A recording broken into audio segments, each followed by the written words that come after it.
What is up, Isaac? How are you, sir? I'm good. I'm good. How about yourself? Doing good, doing good. You may or may not hear some voices in the background because the kids are making, I think, peanut butter cookies. So, which Ooh, I'm kind of ooh. excited about. So, I know I'm coming over. You're looking I good know. tonight. New camera, which we're very grateful for. So we've got a couple webcams, which are just standard webcams, and that's what we usually shoot our live streams and stuff with. But our video camera that we use for conventions and all that stuff took a spill a couple weeks ago, and it was time to upgrade. It's hard.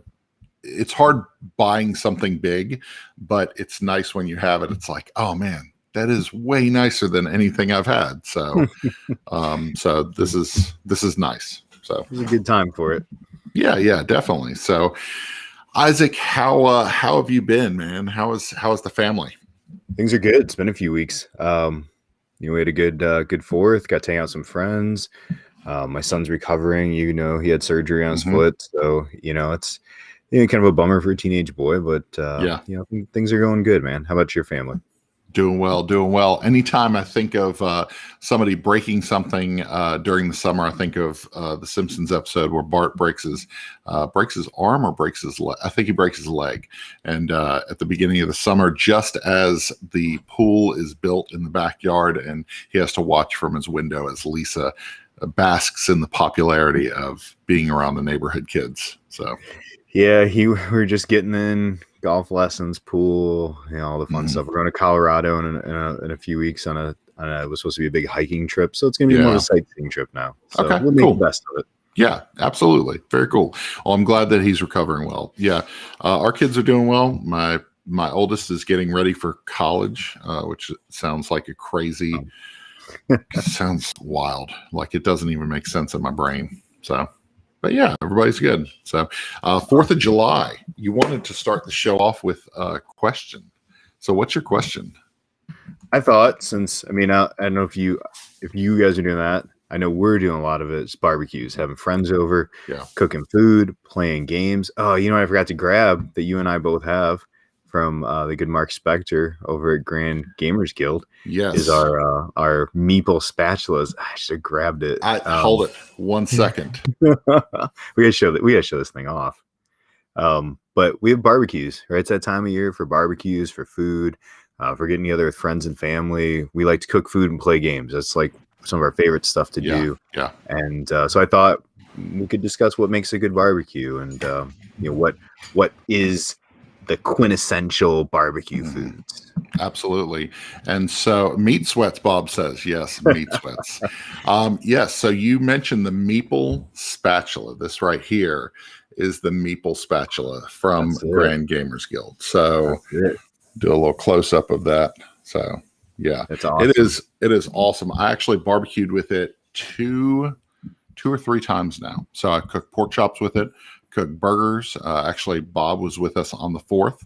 And so we cooked some burgers. He brought burgers over. We had brats. It was delicious. So, and awesome. On the spatula, it says gamer right here engraved on there. So if you like this, if you think you need this, which you probably do, yeah, head over to Grand Gamers Guild, and they have those in their web store that you can purchase. So I like it. I dig it. Yeah, I love it. We've been using it on the grill, and it's not a use it in a pan type of thing for the metal, but where it's worked really well. My daughter used it, and maybe your kids might use it here is for cookies. They're popping those cookies right off the tray. Okay. It for that. So didn't even think about that. Okay. With the cookies that are coming out of the oven shortly, I will give this back to them. So very cool. So I want to discuss what are your favorite foods. So what do you like? What do you have to have at a barbecue? Okay. So we said, I think 3 things you said. So I went with the 3 things that I've been enjoying the most right now.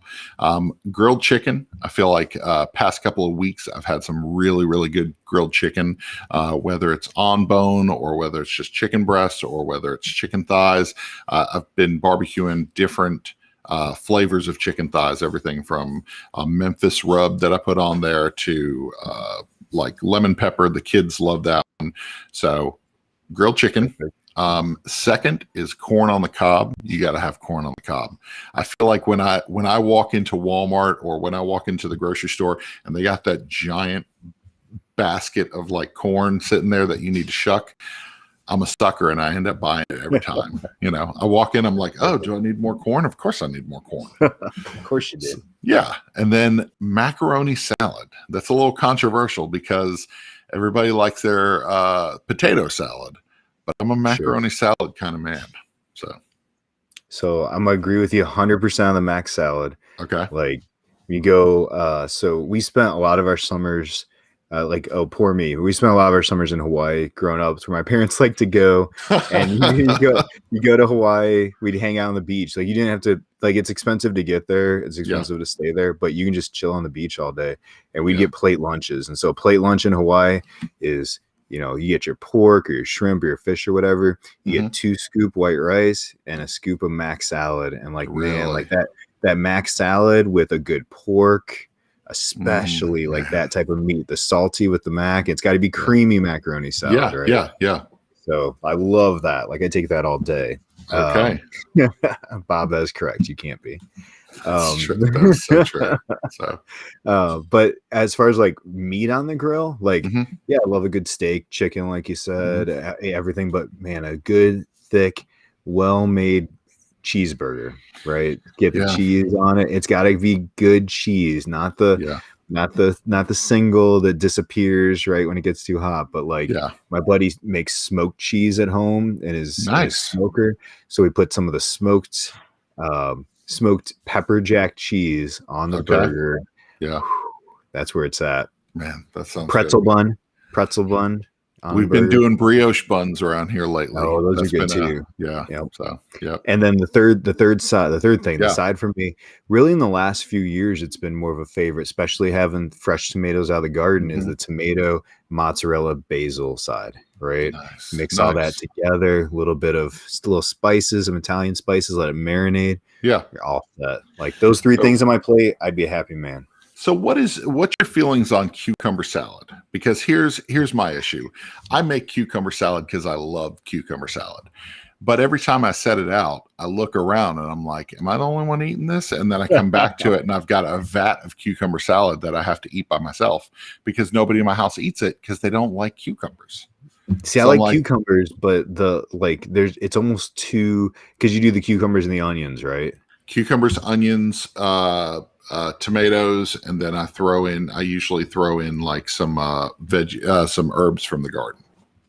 The onion sometimes can be a little much. I think the onion with the right side, right? Like tonight, good friends of ours were here this last weekend. They left me, my friend Becky, she makes this, and her husband Jason, they make these pickled onions, like the red onions, they pickle them. Yeah, love those. Oh man. And so we had some leftover pork, so I had that on a bun, and it was like perfect. So sometimes with the right thing, it's perfect. Look at that. Hank said no to your cucumber salad. What? Hold on. Not a fan. Come on. He went 2 meats. Yeah, he put 2 meats on there. Brisket, brats, potato salad, never cucumber salad. That's so sad. Man, I make a good cucumber salad. It's not the best. I've changed my recipe over the years. Oh no, the cucumber salad hate. You answered your own question. The only one who likes cucumber salad. Oh, geez, these are all people that I don't even know on the internet telling me it's terrible. Now, did Bob eat the cucumber salad? Did he like it? So I don't know. Bob was at my house. He had access to the cucumber salad. Did he eat it? I don't know. Let's see if he pops in. But yeah, I mean, it's the time of year, right? It's the time of year for good games, good food, hanging out with friends. Like I love it. Yeah. Like we've had opportunities just about every weekend to hang out with good friends. And just play games, right? And sometimes we play party games. Yeah. And sometimes it gets late and more people leave and we break out a bigger game, right? And so that's right. You know, that's kind of what we want to talk about. Oh, lime juice, that's what it is. Jason was the one that makes the onions. They're pickled in lime juice. Pickled in lime juice. Really? Okay. Very nice. I do, anytime we're making homemade tacos with pork or anything, I always make pickled onions. I love pickled onions. So very good. So even if you didn't chime in right now, wherever you're watching this video, be sure to comment what your top 3 items that you got to have at your barbecue are. We would love to know. So I love knowing what people's tastes are. It's pretty cool. Yeah. So for sure. All right, man. Let's get into some games. This is called the Game Chat after all, even though we can do food real well. I could do food all day. For real. So the Game Chat with the side of food. So you asked the question, how important is it for you to play new games or as far as like during the course of a normal calendar year? Yeah, the hotness, the 2021 releases, right? Like I kind of threw that out there. Like I don't feel like it's something I've ever really thought about. And we were actually talking in a group with some other reviewers here this week about like how many 2021 releases had you played? Because a good friend had said, "Oh, this is like a top 10 of 2021." I said, "How many have you played?" And he said 10. And I said, "Okay, well, of course it's your top 10." Top 10. So like, so like, how important is it for you, Ryan, to play like to play a 2021 release, to like get it before the end of the year to the table? So yeah, that's kind of weird because I think the only reason why it's important to me is because of One Board Family. I think that's the only reason why it's important. Myself, I like seeing what's new and what's hot. And there are certain games that I really like. There's certain games that I see it and I'm like, I really want to play that. I got to check it out. But I'm not sitting there saying, oh, what's releasing this week? What's releasing next week? Stuff like that. So I think the only reason why the launch date for a game is important is because of our coverage of games on One Board Family. I think that if I wasn't covering games in some sort of media realm, I think that I would probably only care about certain publishers. Does that make sense? Yeah, for sure. I mean, you think about when you first get into hobby gaming, it was the last thing you cared about. Yeah. Right. Like, I mean, you didn't look at, well, what year did this, Catan come out, and what year did, Ticket to Ride come out? Yeah. Like you wanted to play the stuff that was fun, right? And stuff you enjoyed. But yeah, it's definitely been, since we've gotten into more review hobby, is part of it is because I got a pile of stuff over here that came out this year. Right. Like, and I'm looking at this pile going, okay, what do I want to play in this pile? And I think, and I don't know, this is something I've kind of thought about too, is like some of these games I ask for because I'm excited for them, so they make it to the top of the list real fast. Yes. Right? Yeah. And some of them, like, I didn't ask for it, so I'll play it when I can, if I can. But I don't, there's like 60 games over here. I can't play all those this year. There's no way. Yeah. And I'm gonna try. And if somebody, the other thing too is like, if somebody says like, this is a really cool game, like you talked about how much you loved Kohaku when we started doing this. So I was like, I got to get Kohaku to the table. Yes. And we'll talk about where that falls on my favorites list. But Bob talked about one that he was excited with, that honestly I got it in review and I wasn't planning on playing it anytime in the future. But yeah, I mean, Bob was like, you got to play Combo Clash, right? Combo Clash, man. Okay, would you have grabbed this on your own though? Honestly, like, not at all. Top of your list? No not chance. At all. No way. Same thing. Yeah. So let me go through like Combo Clash. This is such an interesting thing for me. So Hub Games has sent us things from in the past. Okay, you see it right over my shoulder. What is it? Prisma Arena. Prisma Arena is fantastic. It was one of our top 10 games of 2020. Nice. It is really cool. It's an arena-based training game, and it almost has this Pokemon feel where you've got these creatures that are fighting alongside you. It's such a cool game, and it levels up. Like, what you do is you actually gain experience points, and then when you hit certain levels, you actually get new outfits. So you actually outfit your person with new gear, so you physically change, and then and it's all done with like color form type stickers where it covers over the top, and then you peel it off if you don't want it, and then put it back in your locker. It's such a it's so cool. And there was another Hub game that we were sent that I played it and I put it back on the shelf, and then I played it another time and I put it back on the shelf, and it hasn't moved since. But when Combo Clash came, I said, let me see what this is about. Open it up. The fabric playmat was really interesting. And then all the different creatures, I was like, this looks pretty simple to play. Let me see if I can learn it real quick. I learned it real quick after work, I think, and then told Aaron, I said, hey, let's just play this, see what it's about. And I loved the mechanics. I loved finding combos. And then when I realized, oh, I could pick this up and then put it back down somewhere else and combo that, it became this thing where the whole family jumped into Combo Clash. It is one of the biggest surprises of 2020. And it's so weird. I'm 2021. It's so weird because I struggle. It's such a smaller game. And I think people look at it as maybe it's a kid's game. Or a very casual game. And so I worry about putting in my top 10, but it absolutely belongs in my top 10 for this year. Do you see the question there from Cody? That's a great segue to what you just said. With over 2,000 games being released every year, do you find it, you sometimes try to seek out a hidden gem that doesn't really have any publicity? That's kind of what we're doing with this.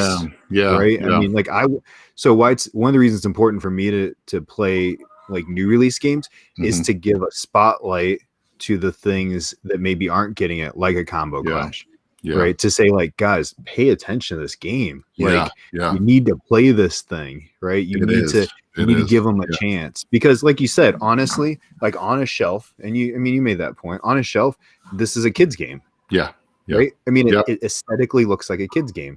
And the playmat, God bless them, is awful. It's a fabric playmat that won't lay flat. It won't lay flat. And so do you find yourself folding it the opposite way, just hoping that some of the creases will fall out of it? I've given up. I just okay. The bumps just never go away. But yeah, to answer Cody's question, to answer your question, Cody, absolutely. Like I want to I have a small platform that I hope to continue to get bigger, and I hope that I can turn it to things that I'm like, hey guys, don't miss this. Like, don't, give this game a chance. And I feel like we've had an opportunity to a game with sidekicks for a few different, especially for smaller Kickstarters. Randy on our team is really passionate about helping like some of the smaller companies that are like first timers, especially. Like he gets excited about like, hey, let's give these guys an eye. Let's give them an eye or two. I like finding things that you haven't heard about. It's so funny because in board game chat groups, they'll always be like, what's the hidden gem? What's the game nobody talks about? What's the underrated game? And I feel like for so many years for me, it's been the Bloody Inn. The Bloody Inn is one of Aaron and I's favorite games. We love playing that game, and it holds a special memory for us because we take it on vacation with us a lot of times. So some of mine and my wife's favorite memories are being on vacation, playing a game about murdering people in 1800s France. Okay. That's awesome. Super weird, but it works for us. And the artwork from Weberson Santiago is incredible, and that man is a fantastic artist, and so the Bloody Inn is always going to hold that spot of like not enough people talk about it, and it's been out for 5 years, 6 years, so on our Game of Sidekicks page, Becky had 2 comments. One, she said she tried your cucumber salad, so yay for you. Yay. Thank you, Becky. But she also said with games, if she's waited a long time for an anticipated Kickstarter, she wants to play it immediately. So there's some of that, that need to play. Oh, there you go. More love for Bloody Inn. Yeah, Bloody Inn. It's good stuff. So so I think for your question, if I didn't do coverage of board gaming, I don't know that I would care that much about the release year. So I think once even pre coverage, I started caring when I started going to conventions and saw like, oh, these guys are releasing this thing, right now. So I'm super excited to get a hold of, the new Century game, right? Something along that line. So we do need to make a mental note to do a Hidden Gems show. That would be good, because I've got a card game that our entire family fell in love with that nobody knows about. The Bloody Inn doesn't get enough love. I've got a bunch of games that I could definitely talk about. So Cody said a long game combo with the priest and the butcher for multiple kills and berries in one action. Man, it is such a tight economic game. Bloody Inn. check it out if you haven't. Hills and berries. All right. No. All right. So you proposed this topic, and I'm glad you did, because the original topic I was struggling with. So, top 5 games that we've played this year that are new to us. So, some of these for myself, 2 of these came out this year. What about for you? Let me look. I think 2. I think 2. 2. Do you see I only have 4 on the list because I couldn't decide the 5th one? You got to decide the 5th one. I have it. 3 are new this year. Okay, cool. So let's go through our list. It's in no particular order, because I don't know that I could pick a number 1 out of this. Yeah, I can't but either. What's your first one? Okay, so my first one is this one is new this year. Okay. I think. Oh gosh, I don't even remember. I'm pretty sure it's new this year. I'm gonna double check on the box, and that's this guy here, Moonrakers. So, yeah, there it is. Hidden. I'm pretty sure Moonrakers. Pretty box. It is. Have you had a chance to play this one around? No, you told me about it, and I'm like, it's just it's such gorgeous box. Yeah, I mean, it's a fun negotiation game. The art is simple, but it's pretty, right? And it's very, very futuristic in the art style. It's got some great coins and little minis in it. But the nice thing with Moonrakers is this is a bidding slash. I'm sorry, it's not bidding. I'm sorry. It's a negotiation game where you're all trying to climb up to 10 points. So for those that are familiar and have had some, you can kind of cut your teeth on like a game like Munchkin, where you got to have this guy's help, but the next round you're going to stab him in the back. There's a lot of that in this. Like, okay, I'm going to take your help. Well, you're going to do it for less. Okay, I'll take your help. And then, interesting. It's a lot of climbing on top of each other, trying to get to the 10 points as fast as you can. But it's also a deck builder. And so you're playing cards out to try and achieve and beat these requirements that you need other people's help possibly for. And then you negotiate the treasure, right? Well, I'll take some coins, you take the level, I'll take this. So, I mean, it has that Munchkin-y feel, but with the deck building part, it's such a blast. It is not a game to play with. I think it plays 1 to 5. I haven't really looked at the solo mode. Yeah, I wouldn't play this at 2 players. I would not play this at less than 4 to 5 because it's that jockeying around the table. That's such a good time. So that's cool. So Moonrakers is in my top 5. Awesome. I got to put out mine because you love it. Everyone loves it. Skull King. Skull King. So much. Yeah. So I have a weird relationship with Skull King because the first time I played it at Atlanta Game Fest up in Atlanta with Bob. Bob was hype on it. He had been playing it for so many weeks, maybe even months. I can't remember. Yeah. It may have been. While. Yeah. So, bust out Skull King. He taught us how to play it. Josiah, I think, beat us. My son beat us at the time. We were playing till like 2 a.m, ordering pizza at the hotel, and it was fine. I was like, this feels like very, very complicated, and it's just frustrating because I don't know what I should do. Well, come around, Skull King gets a brand new release. And our Patreon backers, since it was Bob's favorite, we went ahead and gifted this to our Patreon backers. Nice. So what we do is every year around our anniversary of One Board Family, we do a reverse birthday gift. And so we gave Skull King to our $5 a month Patreon backers because it was Bob's favorite. But when I bought a copy for myself also, and we play this 3 to 4 times a week. And my wife fell in love with it to the point where when we walk out of the house, she goes, "Hey, did you get a copy of Skull King?" I'm like, "Yeah, we're just going to dinner." "I know, but we might be able to fit in a game of Skull King." So I love it. And I really missed out on not playing this more earlier, but I'm very grateful to have it. And it has been real hot on our table. So, oh man, you know Bob's story with Skull King on how many decks he's gone through, right? I mean, he's played it so much he's like destroyed the decks. He has, So I think he actually just got the latest. We had an extra copy, and so I went ahead and got it to him. And so he has the latest version of Skull King, but he's gone through 3 decks, I believe. So yeah. This one's got the whale in it, which I really love.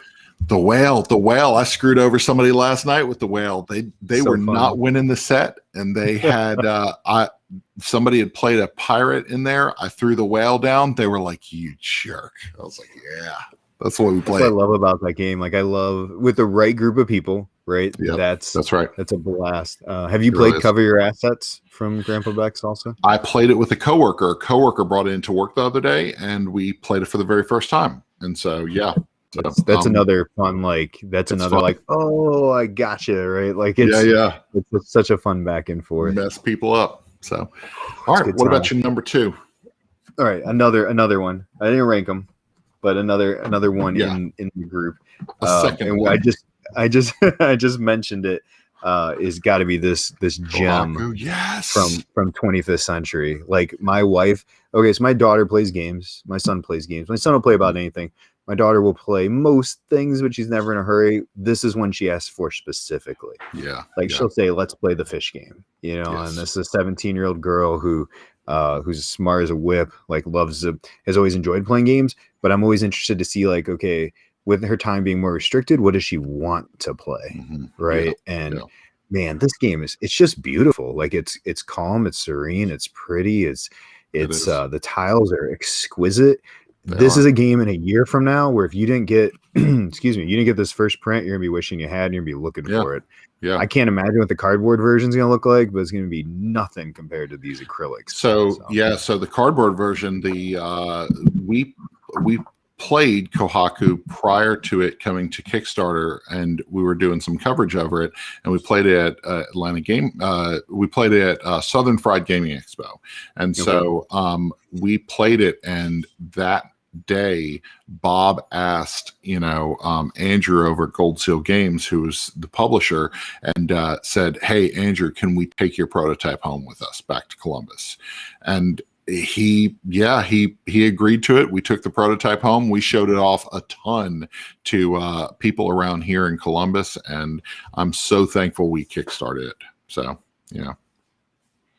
to answer A. Frank's question, he said there's a cardboard version coming. So this first print run of it, 25th Century and Gold Seal made the acrylic tiles, right? And so they are, like, I guess what, like dual leveled or dual, like there's a print on the kind of on the top and the bottom of the acrylic. Yeah, so there's actually a back coating. There's the acrylic, and then there's print on top of the acrylic.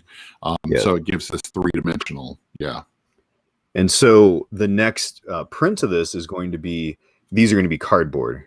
Okay. Instead of that's my understanding. Okay. Was that, because I remember Chad, as these were going out of stock, I had messaged him. He said, "Hey, we're out." I said, "Amazon said they got 10 left." And he said, "That might be the entire public stock that's available." Wow. Okay. So if it's one you want in the acrylic, definitely try and find it if you can. But it's and Andrew at Gold Seal or Chad could probably clarify that.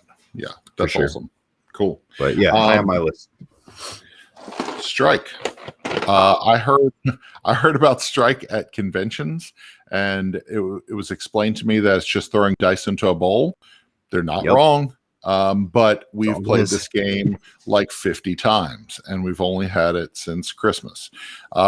So Strike is ridiculous. And every time we teach somebody to play it, we play 5 to 6 times in a row, and then they go to Target and they go buy a copy. This is a stupid fun game, and anybody who says I hate luck in my games and can't sit there and play Strike 10 times in a row, something's wrong with your soul. So it's dumb fun, but it's good. It is. I took it to our game night on Thursday nights where we usually play some heavier stuff, and I said, "Hey, let's just play this to start." And they kind of looked at me like, "See, what is this?" And I got it out and some dice, and they're like, "What do we do?" And as I got the feel, it takes a round where they're like, "Oh man, I got it off the rim. Oh, you bounced it out." Like, it's, my parents have a good time playing it. Like, it's such a perfect, like, generational game. If you don't have a copy of Strike, you need it. And when people are sitting around and you've got a kid who's just throwing hot dice and just bam, it's a striking every time. It's just wild to see like somebody just do so well and get so lucky off these dice. And then somebody who like is this hardcore gamer, they've got 2 dice in their hand and an empty bowl, and they just got to drop 2 dice in there and they're done. It's so much fun. So it's so good. It is a good one for sure. All right. So what's next? So my favorite game I've played this year. And this is kind of what I was thinking about with this. So if I redid my top 10 of 2020, this game would be top 3, top 2. My number 1 was On Mars. I don't think it passes On Mars yet, but it's definitely got that same theme, and that's got to be Dune Imperium. This game is so good. I can't get enough of it. I'm trying to find out when my sweet spot's going to be where I'm like, okay, let's move on to something else. Yeah. Somebody wants to play this? 100%. Let's play it. Okay. I've played this multiple times a night. I've played it multiple times in a week.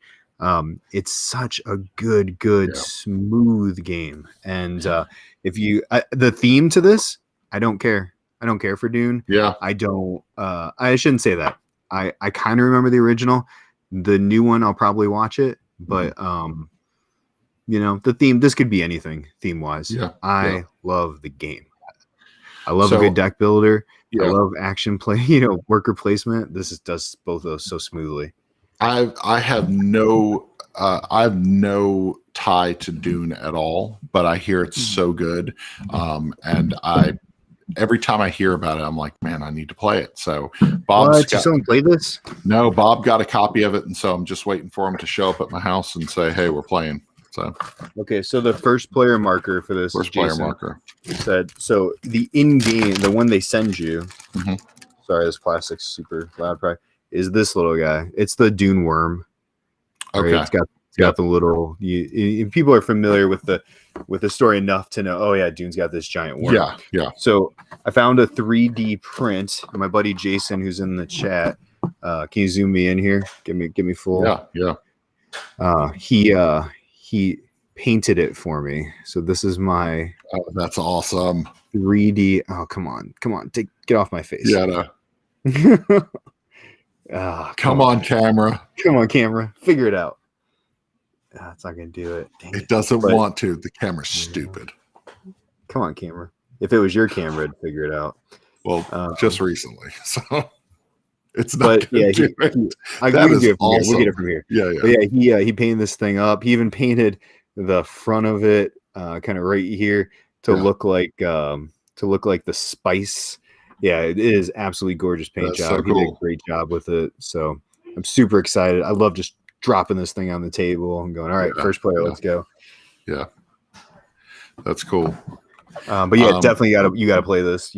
Bob, what are you doing? Get this game over to him. Yeah, Bob, get this game over to me. So Hank says the movie's weird, the game rocks. Fair. That's what it seems like. So what's the question we have? 2 down there. I see. Cody. Cody's asking, has there been a mechanic or gimmick that you thought was like it's never going to be fun or stupid, turns out to be cool? I know people thought the faceless with magnets was a gimmick. Faceless. I don't know that one. Okay, Cody, if you can clarify faceless with magnets. Yeah, I would say, actually, I think that leads into my next one.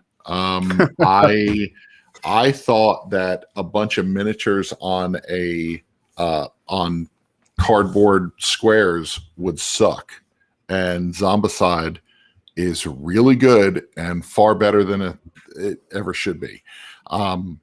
This is just a bunch of miniatures that you throw onto a board and chuck dice and scream at each other.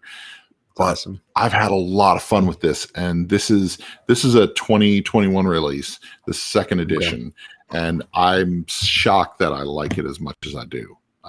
So this is definitely one of my surprises, and one of my favorite new to me games. And I think I would have played probably Zombicide first edition if I had ever sat down and learned it.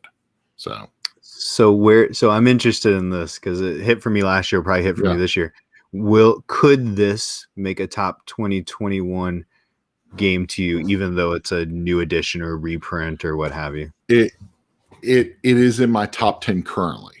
Okay. It's at the bottom of my top 10 currently, but I think it's legit because there's enough rule changes. There's a bunch of content in it. I never played the original, so I don't know. I feel like it fits. So I know some people will be like, "Oh, that's an old game that came out 6 years ago, 5 years I don't ago, care. whatever." I played Rococo on my list last year. Yeah. Like there was enough. There's a little bit of rule change, huge changes in arts and style. So to me, it was and it was new to me, like you said. So it was the first time I had a chance to play it. So you got a zombie side question. Yep. Another I've yet to play. I see a copy of it at a local thrift store every time I go, but it's so expensive. I feel like there's a lot of versions or expansions. Where would I start?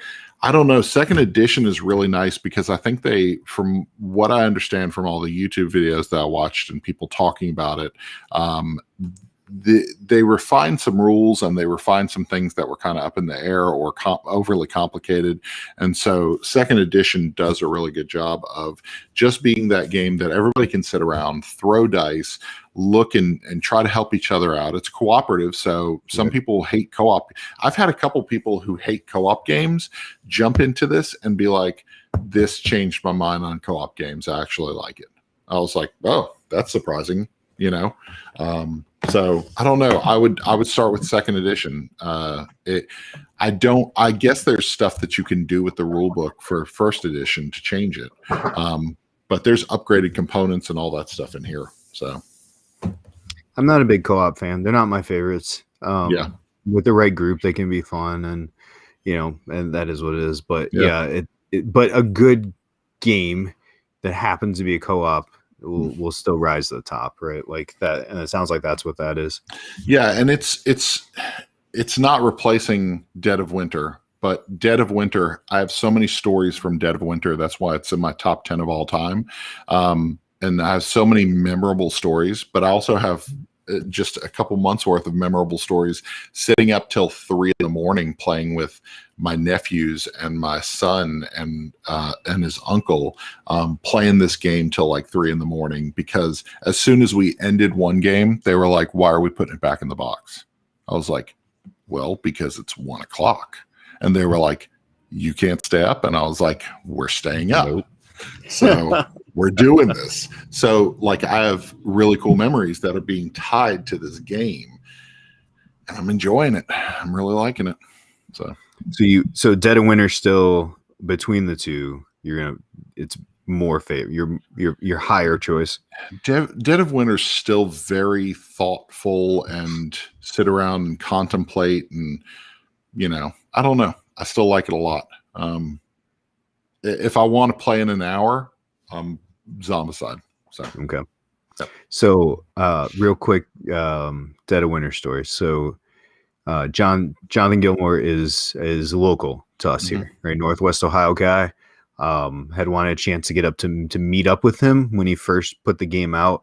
Didn't get a chance, was trading messages back and forth, and we were going to Origins. He's like, "Hey, let's just meet up at Origins one night. I'll bring he brought his prototype of it. It would just come out. So he brought with like some of the first what was the first expansion? Long Winter, I think. Yeah. It's called. I think that's the first thing. So he brought like characters from that. There were still like cardboard cutouts. And so he's setting the game up, he's getting it all ready. And it's me and my buddy Gene and John, and these two guys come walking by and they're kind of looking at the game like, "Oh, what is this?" And he's like, "Oh, it's Dead of Winter, Plaid Hat Games." And the guy goes, "Yeah, I've seen it's out. I haven't really heard good stuff about it. I heard it's not that great of a game." And and he starts kind of trashing the game. And John's like, "Oh, you had a chance to play it?" He's like, No, it's what I've heard. And I'm just watching. Like, what's John gonna say? He's not saying anything. He's taking it in like a celebrity. Will this be a fight? Right. Well, I think he's trying to take in like honest criticism, right? Like somebody who's not. And so I waited a few minutes, and then he's like, John's like, "Well, we've got some like prototype stuff." And he's like, "Oh, well, how? Like, what do you mean prototype stuff?" And I was like, "Oh, guys, this is John Gilmore. He's the designer of the game." And they're like, "Oh, yeah. I've heard like the new stuff's gonna make this so much better." And what? And so they flipped 180, and they asked if they could sit down and play it, and he's like, yeah, please do. And I think he was happy to have somebody who was willing to give criticism. And of course they didn't after that, but it was just kind of funny to watch that interaction, right? And not being a board game designer, how hard it would be to hear criticism on stuff that you put so much heart and soul into, right? But absolutely, man. But it was a funny origin story. That's cool. That's really cool. So what's number 4? Number 4 for me? Yeah. Okay, so speaking of games that are, it's a 2021 release. It's a reprint. But it's probably gonna make my top 10 because I don't care, because it's one of my favorite artists and my favorite designers, and that's oh my goodness, Kanban EV. Right, that these games are bigger than my chest. What a fun game! Like, I'd never played the original version of this. The art is smooth. The game is great. I don't know what it is about Ian O'Toole's art. Like, it's just it's the graphic design part of his art, right? That it's just smooth, right? And it's stylish in its own way. Kanban EV is so much fun. Like, it's such a fun move through an assembly line, and it isn't a game you can just kind of do some stuff and hope something good happens. You start to get a rhythm of how you need to play this thing, and it's lights out. Like, if you haven't had a chance, after On Mars, this is probably my next favorite Lacerda game. Nice.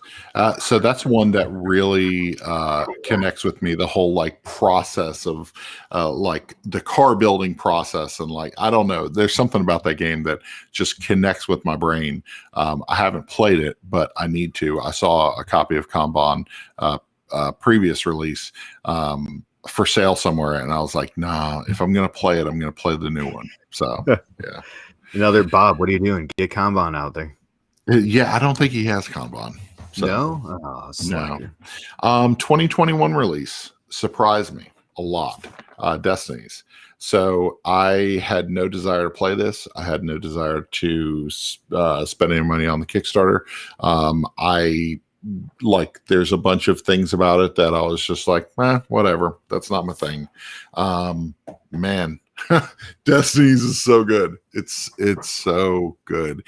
The integration with the app is the best that I've seen, and it like, if you can play that and not think that board games analog and digital merging and making a really full experience for users, for players, if you can't see that, you crazy.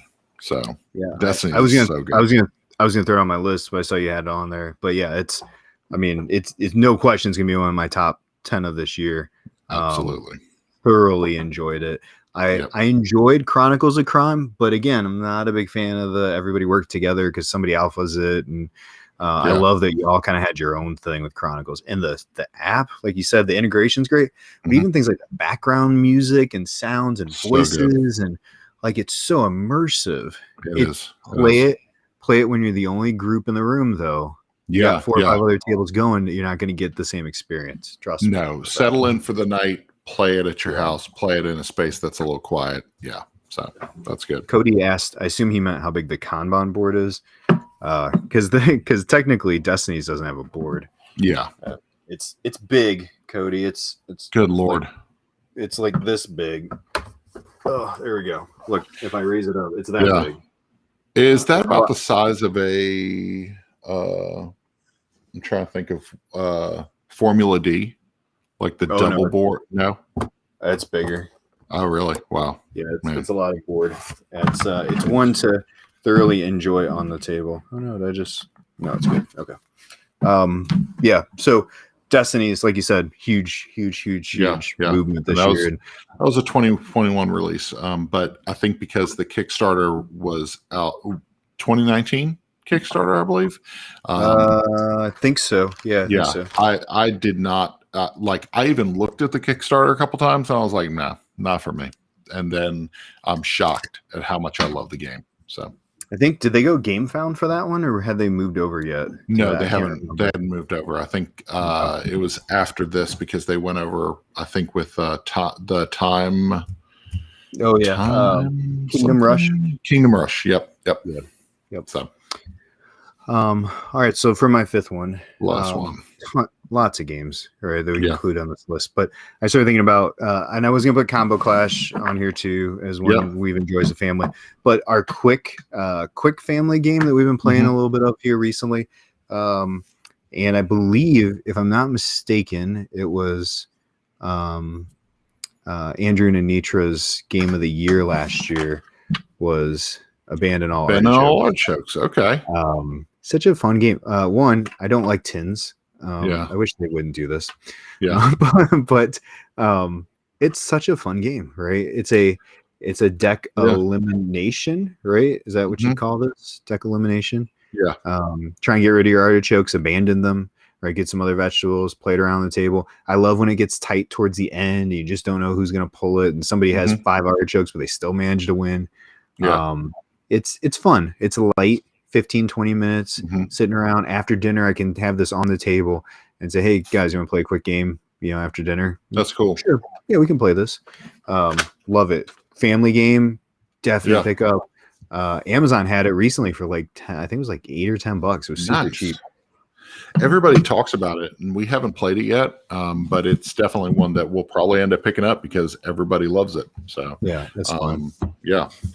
Last one for me. This was I think this is a 2021 release.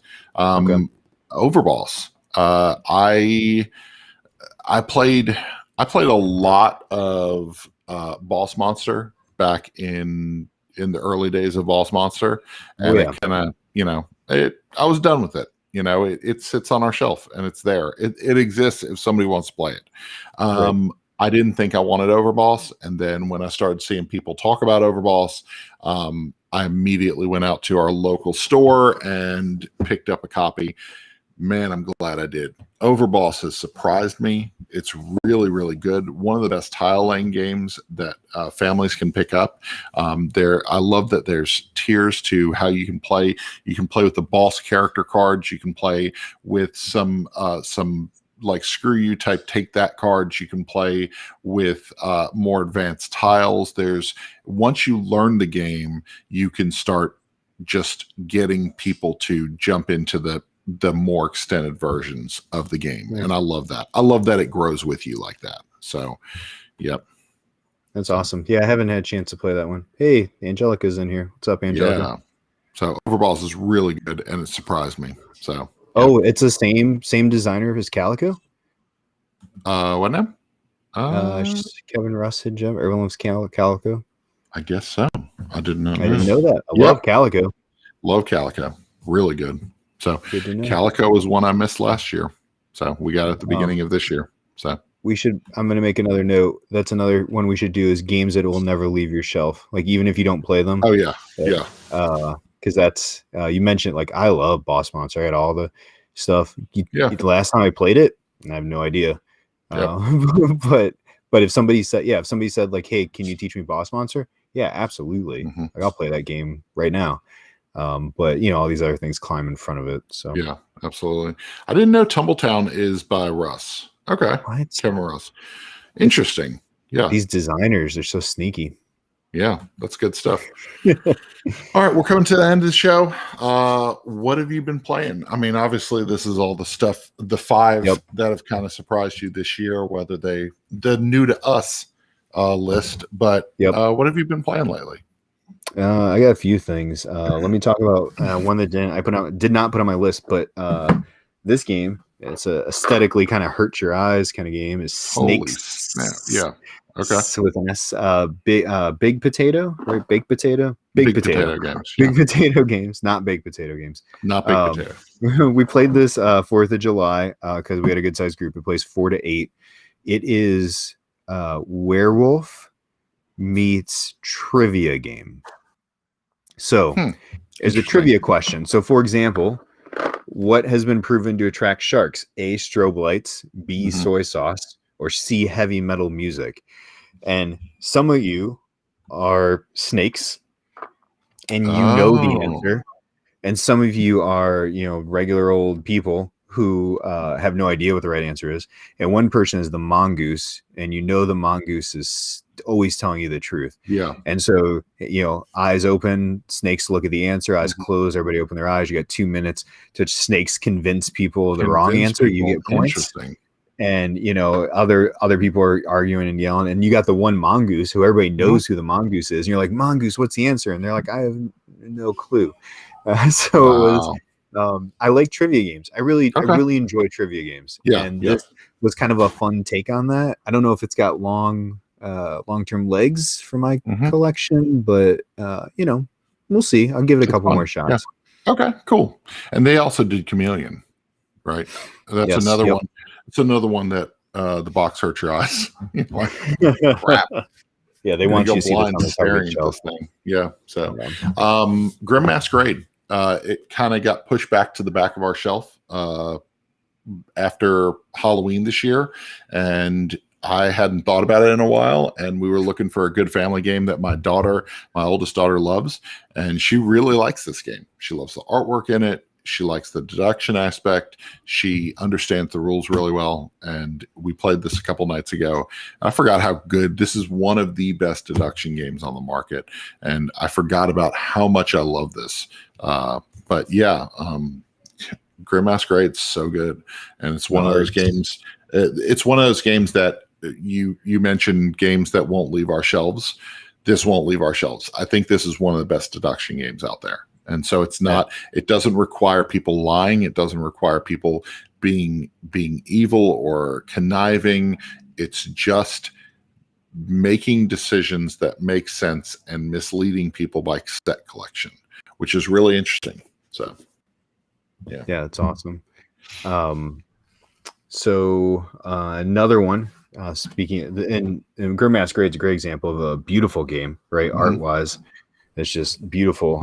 This one's Renegade, Matt Riddle, and Ben Pinchback, and Beth Sobel art. I keep seeing stuff about this. Yes. Holy moly. This is a part 2, I guess, right? Because they had the 2-player game that came out last year that looks, I don't know what I did with it. Oh, Stellar. Same designers, right? It's Riddle and Pinchback. It's only 2 players. You're building a telescope. That one was fun. Yeah. This one plays 2 to 5. The art on this thing, my gosh, right? If Beth Sobel's name is on anything, I'm gonna buy it. It doesn't matter. It really doesn't matter. She's making a deck of cards that she's been working on for a while that she'll post on Facebook. I'm like, I need that deck of cards. Yeah. Right? And so simple little game, small box, beautiful art, easy to play. Sub-Astral should be high on your list. That's really cool. Just aesthetically. I keep seeing it pops up on Twitter like every day. It's somebody else is playing Sub-Astral. I'm like, come on, I need this game now. Kickstarter. I'm just gonna throw this out there. Okay. We started playing Wild Serengeti, Bad Comet Games. Shalia was the one that they did first, and then they did a add-on, an expansion for Shalia, and Wild Serengeti, I believe, is their second game. Bad Comet is very interesting. I think they're out of Shanghai. No, they are out of, I don't remember. Anyway, man, Bad Comet, when they make a prototype that's like legit. We got this game to preview, and it comes with animal meeples. Some of the nicest animal meeples I've ever seen in my life. Bag full of these things. That's amazing. The production on these, the cards are incredible. Just linen finish and just such great shape. And then a whole bag of these meeples, and then a giant cardboard stand. They make the best prototypes I've ever seen. And Wild Serengeti is a puzzle game where the Serengeti is out there and everybody has control of putting the animal meeples onto the Serengeti, but they're all trying to accomplish shots, video shots of their card because everybody's making a nature documentary. So you have Right. different things that you're trying to get, adjacency rules. Like you have to have, I think that's a wildebeest. You have to have a wildebeest with the, is it going to grab that? Yeah. Grab it. It did for a second. Okay. So wildebeest within a space of the elephant. Okay. That gives you a bonus. It gives you a certain number of points, stuff like that. And so there's a lot of ways to make points in the game. It's a really cool game. It's very thinky, and the theme of like nature documentary, I've never seen that before. And so, well, Nice. Endangered comes close from Grand Gamers Guild. Endangered is close, but that's more of a save the animals as opposed to just the documentary, right? Yeah, exactly. This is literally like film the animals, and if you film in this orientation and the animals are in this setup, you get points for it and you accomplish these things. It's a beautiful game, and the fact that this is a prototype and the finished version is going to be nicer than that just blows my mind. It doesn't make sense. So they're out of South Korea. Just looked it up on BGG. South Korea. Thank you. I don't know things sometimes. So last one I'm playing that everybody's been talking about, Terraforming Mars Ares Expedition. I like Terraforming Mars enough that I've played it, but it wouldn't be the first game I'd get out. This is a much easier game to play and still get the same experience. It's quicker in setup and takedown, which I think is really the hard thing with Terraforming Mars. So if you like Terraforming Mars, you would enjoy this. If you liked parts of it, but you kind of felt it was sluggish, you would like this more. So this will replace regular Terraforming Mars for me, no question. So I want to buy it, but Terraforming Mars sits there taunting me over here. It sits in the back of the game shelf because nobody plays with me. So this has a much lower entry point of, like, I'm going to teach you really simple. It's got a really neat mechanic too, where there's 5 actions you can take. Yeah. And we all make a hidden bid of which action we want to take, and you get the bonus for that action if you pick it. So of the 5, if there's 4 of us playing, we may all pick the same thing and take 1 action for the round. Yeah. And so I like that little, like, oh, I wonder what Ryan's going to pick. So maybe I don't have to pick it, and I can get a better bonus and still take his. That's pretty cool. I like that back and forth. I've watched some people play online, so I think it's going to be one of those games that, of course, right now we just bought Summer Camp, and we bought Trails, and, we have all these games that we're playing for review, and we're playing Wild Serengeti. So we have a bunch of stuff that we're playing, and so I think that might be a end of the summer treat for myself. Perfect. Picking that up, and so forcing people to play with me. So, So Hank gives his approval. So, Perfect. And then, so how does Savannah Park compare to Wild Serengeti? I don't know. I'm going to look up Savannah Park. Savannah Park? I guess so. Yeah, Savannah Park. So I'm going to look that up. I have no clue, but hit me up on Facebook or anything else, and I'll try to see. I might even comment on the YouTube video once I look at it. So cool. Perfect. Man, we're right at an hour. We got 20 seconds. Where can people find you? Gaming with Sidekicks. We're over at gamingwithsidekicks.com is our main hub where you can see our review info, interviews, YouTube clips, anything we post and more. Facebook, we have a Gaming with Sidekicks board game community group that we're pretty active. A lot of chat. We kind of try and find some good, fun discussion in there. Today we pose the question of what's your favorite game to take to dinner with you, right? Cool. Like your wife said, Skull King. What's your favorite pocket game to throw and go with? So that's the best places to find us. How about yourself, sir? Yeah, you can find us at One Board Family all over the internet, whether it's YouTube, Facebook, Instagram, Twitter, just at One Board Family. And you can go over to oneboardfamily.com. I wrote about all the cool unmatched stuff that Restoration Games announced last week. We've been kind of pulled into unmatched territory because of Friday Night Fight, which is our weekly. Myself and Aaron, we, as a way to cope during the pandemic, we just played a game on Friday night and pushed it out live, and it got a following, and that was really cool, and it's been really fun. So we've been doing that for over a year now. So yeah, and we're going to be doing some more now that we have a nice camera. Now that we have a little bit of a setup, we're going to be doing some more live streaming stuff. Yeah, so you'll be seeing that on our YouTube channel. So, and you got the podcast rolling again, right? The Will It Game. Yes, Will It Game podcast. We this week, Martin Gonzalez is on this week. So if you've ever been a part of Martin's Print and Play Hideaway on Facebook, it is a print and play extravaganza with over 5,000 members on it. It's crazy. Wow. It's such a great group. So if you're interested in print and play, Martin's Print and Play Hideaway on Facebook, and Martin comes on to Will It Game. And yeah, so Adele says print and play God. That is true. But you can check out Will It Game. It's a podcast that we do through One Board Family. And it's this week was about creating a board game based off of John Carpenter movies. And so I went with my favorite, Halloween. And it actually was listen to it because it's actually a legit pitch.